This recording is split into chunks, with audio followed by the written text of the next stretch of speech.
bed. Sex, Zach. Now pay attention. In bed. Sex, Zach. Now pay attention or I'll confiscate your leotard.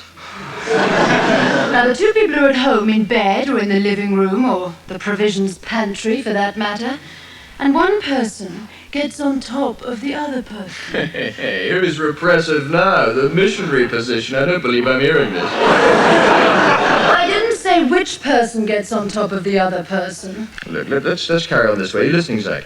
Yes. Professionals are on in a minute. Right, so you have the one person, the other person, right? And one person puts their... Yeah, why did you say puts there? Why didn't you say accepts there? I was going to say one person puts their UB40 record on. Then mutual interaction occurs between the people, and 9 months later, Bob's your relative. Another little person comes out. Do you follow that, Zach? No. Of course not. You haven't explained anything about pregnancy. Oh, right, the joyous experience. The mother gets pregnant.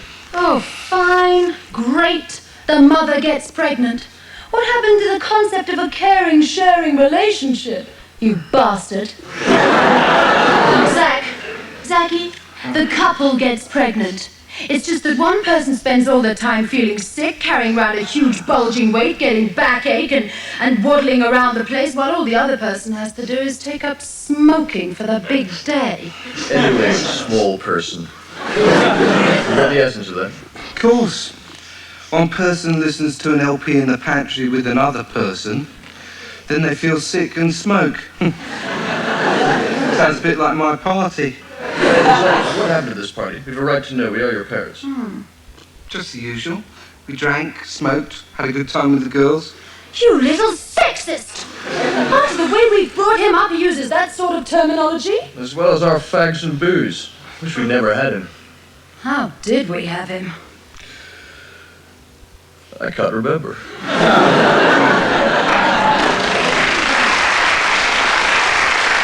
And welcome back. And you join us at a vital time because if you just come in from work, the big news is there is still no score up there at Old Trafford. Manchester United, of course, playing Arsenal at Highbury. And now news of the big one at Aintree. The 3 o'clock, of course. First Winter Boy 10-1. Second Winter Boy 10-1. Third Winter Boy 10-1. Quite extraordinary. 3 horses, all of the same name, and same betting, coming in 1, 2, and 3. And of course, you can see that race at 4 p.m. Live. At Hickstead.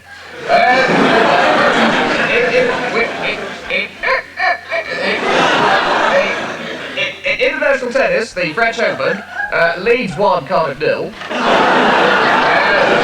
And it's quite extraordinary, really. And those of you waiting for the golf, of course, will be going over to Brad's Hatch at 4 p.m. So, those who want to see that extraordinary underwater volleyball competition, which we did promise you, tune in at 4 p.m. And it's quite extraordinary, really, because what we're doing is we're in fact waiting for that vital Liverpool result. And now that is quite extraordinary. We believe Hop has got a little off. So there it is. That's that's really incredible news because. And here, in fact, is the Liverpool result now. It's absolutely a sensation. Absolutely remarkable. But now it's time to go over some late racing results.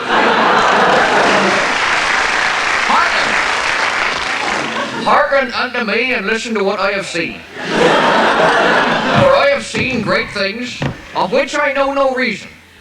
Miracles. Miracles performed by the one they do call the Son of God. Have you seen these miracles performed? Well, not I personally, but a friend of mine has, and he told me. Tell us what your friend has told you. Yeah, tell us. Well,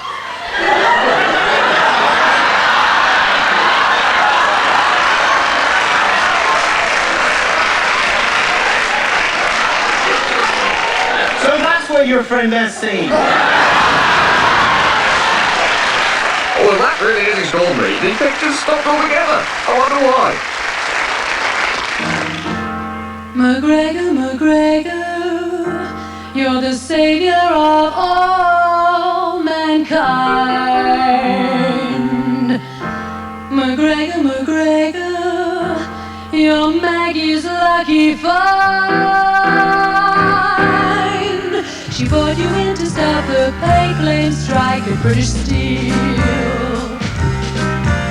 You said this song's phenomenal, it's totally unreal.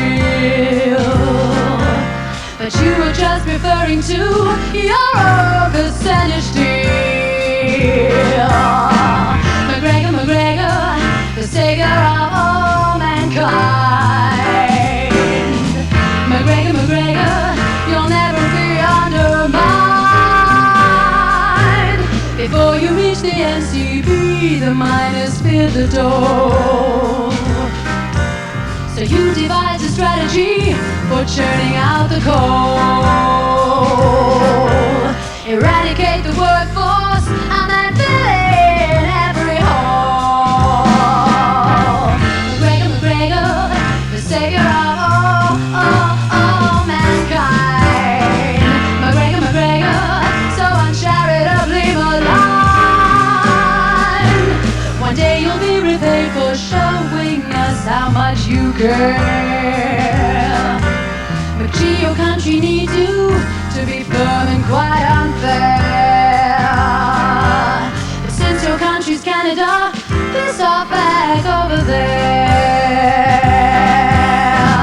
McGregor, McGregor, you're the savior. McGregor, McGregor, you're the savior. McGregor, McGregor, you're Maggie's lucky find.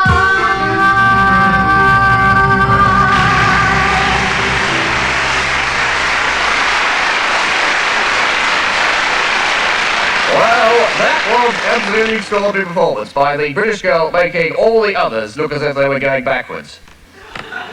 What? They were going backwards. You know, us cabbies have to put up with a lot of things, don't we? Yeah, too right. You know what gets up my nose? Dust? No. Your finger. What? Your finger gets up your nose, doesn't it? Yeah, to get the dust out. No. I'm talking about buses. Buses? Yeah. What, them little dinky toy ones? No, I'm talking about a real McCoy, real buses. Bit tricky, that.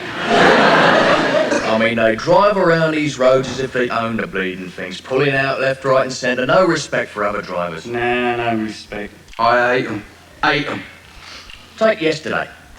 I just done this magic U-turn across 3 lanes of traffic, right? Nice one. Yeah, I was well pleased, I really was. I was just cutting in on a fast lane over this old dear's bike, when suddenly an 83 comes up and he would not stop to let me through. Bastard. He just screamed past, talk about a close shave, it was short back and sides. Well, I hope you took his number. Took his number, took his whole front wing off.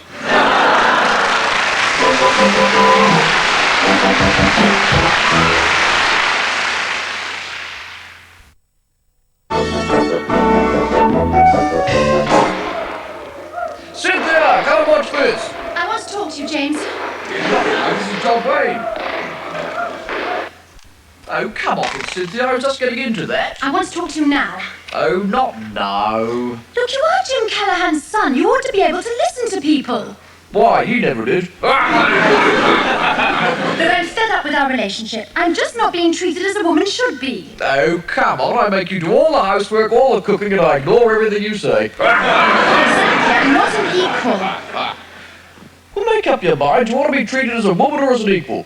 I want equal responsibility, equal wages, and an equal working week.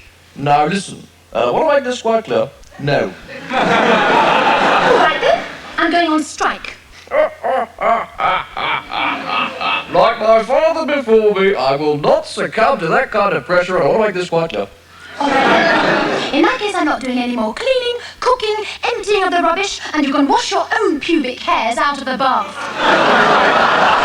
Now, that kind of pressure I will succumb to. Now that you agreed to my conditions, Have I indeed? there are just two more things. Firstly, our unions. What unions? Exactly. We have one union every 6 weeks, and frankly, it's not enough. There are more unions. And secondly, you haven't had an election for 2 years. You're just like your father. He only ever had one election and he lost that. I have plenty of by-elections, though. That's just it. You keep saying I'll have an election by next Friday. All right, Sid Jill. Let's face it, James, you'll never make a politician. Why's that? Because if you ever did stand, you wouldn't have a very large poll.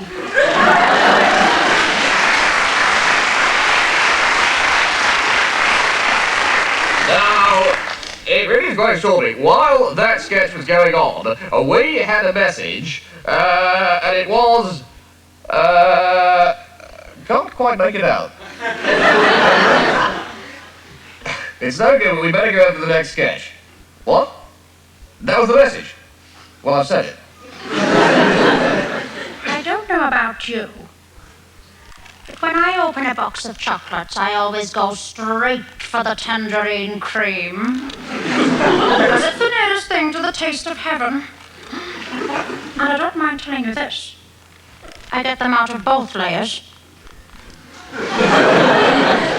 My first husband, Leonard, I call him my first husband because I'm hoping to get a second. He hates me doing that, so I always send him out of the room. Oh, go and put a shelf up or something, I tell him. Well, it's a bit like asking a bull to lay an egg, but miracles do happen. Anyway, yesterday, I was just about halfway through my 4th lime barrel when I heard this enormous shriek of joy, and I thought, how do you cook a bull's egg? So anyway, I went into the sitting room, and there was Leonard. Well, I expected to see a shelf up in all its crooked glory, but no. No, there was Leonard standing there with a 3-inch nail through his finger. Well, he just stood there, his face all screwed up like a parking ticket. Bleeding all over his slippers. Oh, God, he looked sort of crucified. I said to him, I'm not taking you down to the hospital in that state. And if you think I am, you've got another thing coming. I called my friend Gudrun because she works at the hospital.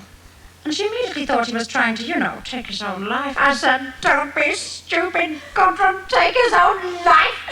He doesn't even know he is alive.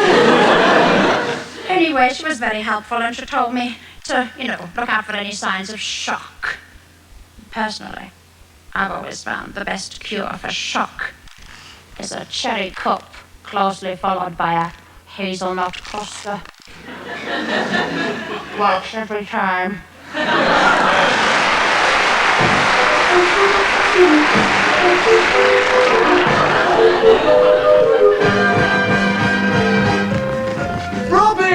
Robbie Rumba! Morris Dancer! Jive, I've seen you for ages! What's new with you, you old jitterbugger? Oh, well, I'm afraid I've been quadrille, yes. I couldn't volete a thing. No, sick, no! Your voice was wrong! Saturday Night Fever? No, just a touch of the old foxtrot. I tell you, I couldn't stop my body popping. Breaking? All night long. But you're hokey-cokey now? Yes. Oh, well, I'm very pleased to hear it. Me too. Say, did you go to that Highland fling at Gay Gordon's last night? Yes, I went with Charlotte. Yes, I was just about to tarantella how much I loved her when her ex-husband turned up. Oh, not the dashing white sergeant. Yes, he was jigging and reeling all over the place. Too many cans of lager, I suppose. Yeah. Then he got Bolshoi. Ballet Bolshoi. So what did you do? Well, I said, just a minuet. You're not bossing over me, you do-si-do. Don't step on my toes. Because there's not enough ballroom for the both of us. Cool. That caused a bit of a low commotion, didn't it? Oh, no. He wouldn't quick step outside, he just boogied off. He knew better than to. tango with me. I bet you just danced all night with Cha-Cha-Charla, didn't you? Yeah, I showed her my samba and my conga, and she seemed particularly impressed with my fandango. Did you walk her? Mind your own business.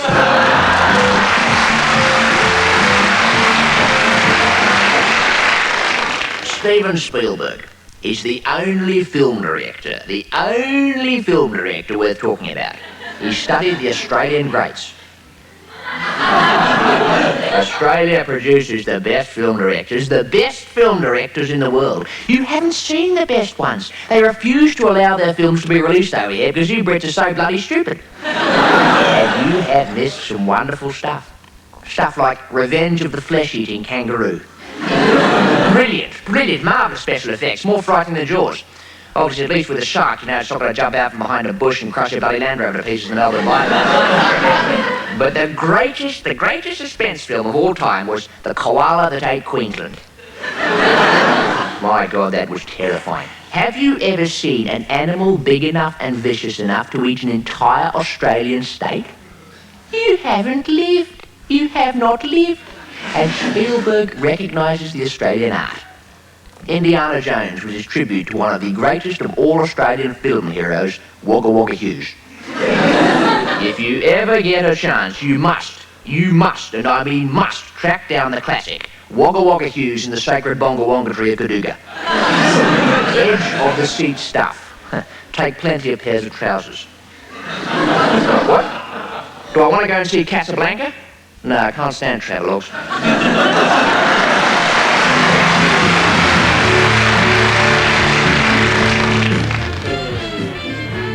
Holmes paced moodily up and down, trying to solve the problem. Aha, he thought. The picture's out of focus. Better. Holmes sat down in his comfortable leather armchair and relaxed in his apartment in Baker Street. I say, Holmes, said Watson. Dr. Watson was a roly-poly genial half-wit.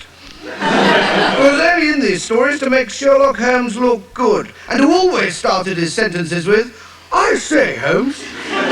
What is it, Watson? Said Holmes. I was just saying, I say, Holmes, said Watson, reading the Times. By the way, I see you won your game of golf today. I say, Holmes, how did you know that, said Watson. Elementary, my dear Watson. You got a birdie on the 17th, an eagle on the 18th, and a bogey in your moustache. Good heavens, thought Watson. Not bad for a fiddle-playing junkie. Don't call me a junkie, you fat quack. Good heavens, thought Watson. He can read my mind. Yes, I can read your mind, Watson, said Holmes. I must be careful, thought Watson, as, involuntarily, the image of a young teenager, scantily clad in leather, entered his thoughts.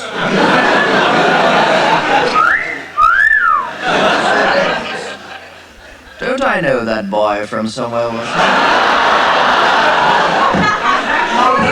The window cleaner climbed into shop. The window cleaner, or should I say, Professor Moriarty, master of disguise, you fools! Like all villains, he had a totally ridiculous laugh. Professor Moriarty was a criminal genius and a murderous maniac, or should I say, a right sneaky little nerd. It's awfully drafty in here, said Watson, closing the window. I say, Holmes, there's a young lady running down Baker Street. She seems to be in some considerable distress. Of course, said Holmes, a young woman who is at this very moment climbing the stairs. And unless I am sadly mistaken, we shall soon hear 4 sharp raps at the door. Come in, said Holmes. Lady Fotheringay burst into the room and slammed the door as the cheap scenery quivered in the background. She breathed heavily, as if she had just rushed into the hall, clattered up the stairs, knocked on the door and rushed into the room. She had, in fact, been waiting quietly out of shot for her cue. Lady Fotheringay. Sherlock Holmes? Lady Fotheringay, Dr. Watson. Dr. Watson, Sherlock Holmes? Sherlock Holmes, Lady Fotheringay, Dr. Watson. Sherlock Holmes, Dr. Watson? Dr. Watson, Lady Fotheringay, Sherlock Holmes. Ah, Sherlock Holmes. No, Watson. Holmes. Watson. Holmes. Watson. Holmes. At that moment entered the room. The postman, or should I say Professor Moriarty, master of disguise. Ah, you fools! Ah! Parcel for Mr. Holmes, said the postman. Or should I say a bomb? I'd better not, he might hear me, thought Moriarty.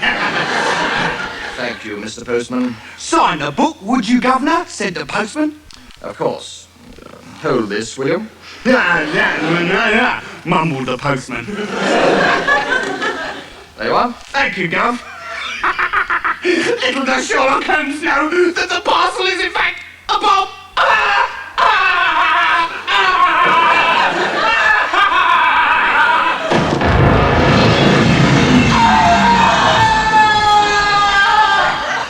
Said Moriarty. To the reason why you are here in Baker Street. Is it because your husband, Sir Rathbone de Baskerville Fotheringay, is at this moment lying on Dartmoor, his throat having been ripped out by a giant hound wearing a blue carbuncle? I think not, Lady Fotheringay. The reason you are here, Lady Fotheringay. Holmes left a very long pause for dramatic effect. Is to kill me.